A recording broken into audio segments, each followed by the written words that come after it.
एक तालाब में बतख पर बैठकर सैर कर रहे थे। दोनों बच्चे तालाब के साफ पानी में तैरते बतखों के साथ खुश होकर घूम रहे थे। इकराम खां ने कहा, ये बतख कितनी खूबसूरत हैं।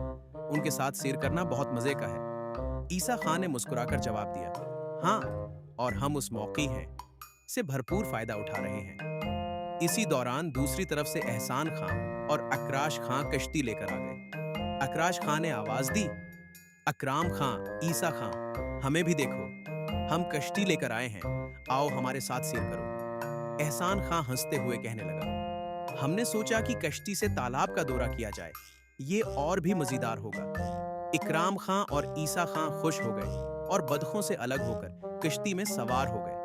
अब दोनों ग्रुप एक दूसरे के साथ मिलकर तालाब में सैर कर रहे थे, हंसी मजाक कर रहे थे और नए नए मकामात को देखने का लुत्फ उठा रहे थे। ये कहानी हमें ये सिखाती है कि जिंदगी में